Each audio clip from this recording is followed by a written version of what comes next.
mga ka-stroke. Ng araw ko sa inyo. Sabi na pala. So, matagal yata ako di nakapag-upload. 2 weeks siguro. Busy lang po. So, wala namang iba. Wala namang bago.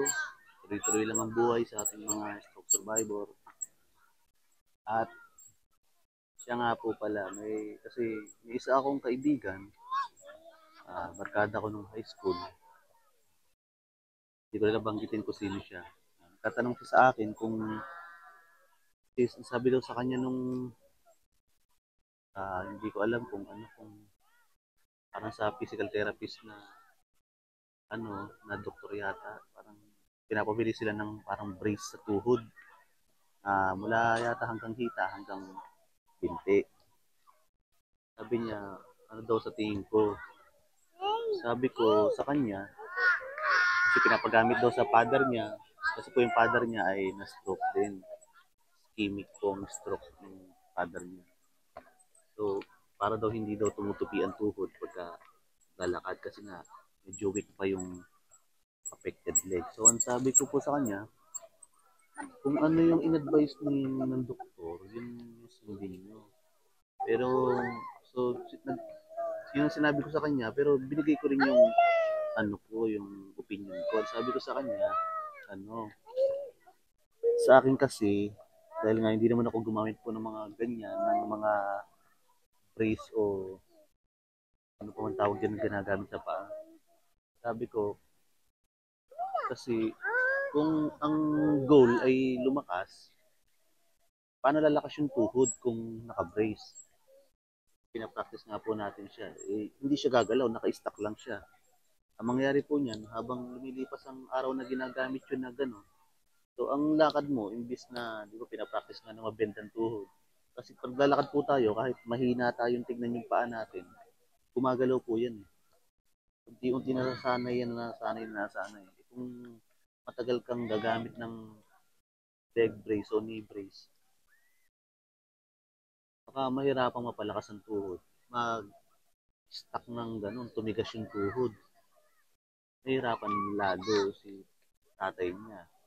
So, sabi ko sa kanya, kung ano in-advise ng doktor, hindi yun. Kasi hindi naman tayo doktor para yun ay sa opinion ko lang. Kasi nga sabi ko, kung naka-brace, hindi lalakas.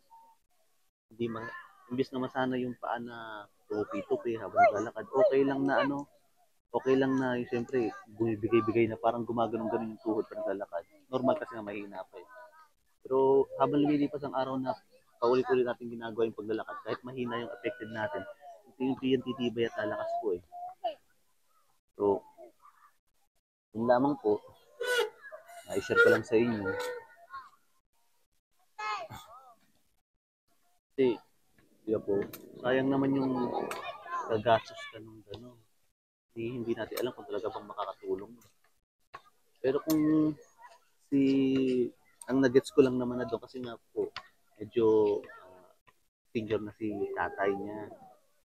Parang, ang na lang nila, mahalaga kahit paano. Makalakad. Kahit hindi magtupi yung bend, ay hindi mag-bend yung tuhod, at least nakakalakad siya kahit paano, kahit basta naka-quad king. So, kaya yun sabi ko nga, kung ano yung in-advise ni Dr. Joe, yung sundin nyo at kung sa tingin niya yun ang mas makakabuti. Yun po sinabi ko sa kanya. Sabi niya, sige, okay, thank you, Tol. So, ayun lang naman po. Sa mga susunod na araw, share ulit ako sa inyo na mga exercise at opinion ko sa mga kasi nag-observe ako sa mga ibang page po eh. Titignan ko yung mga nila. Pag kami nakikita kasi akong mga hindi na ho ako di ba may nakita kami tatanong ng ganito. Hindi na ho ako sumasagot kasi may kanya-kanya tayo opinion. Kaya ginagawa ko na lang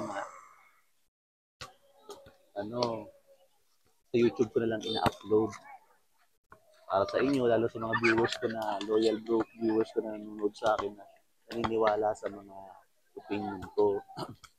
Kasi mahirap pag mag-comment ka sa mga social media, maraming kritiko, mga bash ka pa.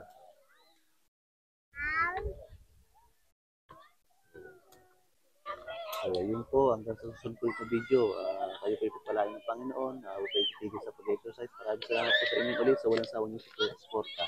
Sige po, bye. God bless you all. Bye. Bye ka na.